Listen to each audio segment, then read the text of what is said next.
All right, we are just outside a quarter before 7 o'clock. Once again, if you're joining us this morning, it is a very wet start to this Wednesday, but we're above freezing. So we're not talking snow and certainly not ice at 39 degrees, just a cool rain. And fortunately, the wind's still pretty tame out of the north right now at 9. That too is going to change as we head from this morning through the afternoon. So another changeable day, but at least avoiding what could be a worse weather situation for our morning drive here. Right now, 42 in Plattsmouth. It is getting a little cooler to the northwest. You can see 34 in Norfolk, 37 in Fremont, but even there, everybody above freezing.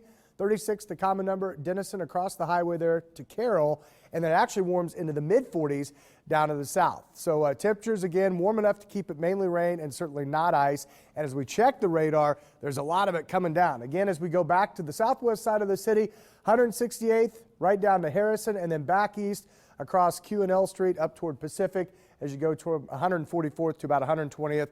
Again, we're just looking at light to moderate, steady soaking rain. And that's been the case the last several hours. This developed quickly overnight, moved in from the south, and you can see generally where you get into light and medium shaded gray area or green areas, the rain intensity picks up a little bit. In fact, look at this. We've even got some yellows down in the southwest.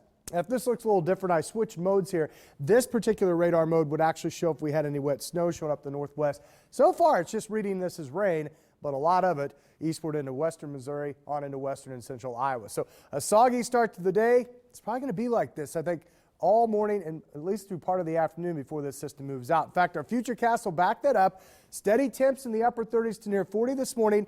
There is the chance a few wet snowflakes could mix in late this morning through early this afternoon. You can kind of see the hint of that with the pink and the white. But again, even to the west, temperatures at about 35 or warmer. So I'm not looking for much in the way of accumulation. And then this should start to wind down later this afternoon. This system finally pulls off to the east. And the temperatures don't really drop abruptly. I think we slip back to about 36 by 6 o'clock, which is good for the evening drive, meaning if there's any moisture left over, we'll probably just stay wet. So rain, eventually a few wet snowflakes possible, windy and a little cooler. We'll fall back through the upper 30s during the day. We get a break tonight as we drop to 28 under mostly cloudy skies, and then we still have the chance for some light snow tomorrow morning.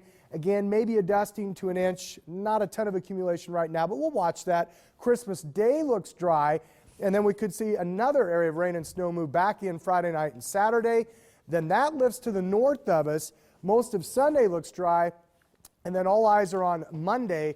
Possible winter storm there, some wet, heavy snow, certainly a possibility. Again, we're several days away, but a lot of the computers coming into alignment with that with a high of 32. So it may be optimal conditions to get some heavy, wet accumulating snow there. We'll watch that again. I point that day out because many may be traveling.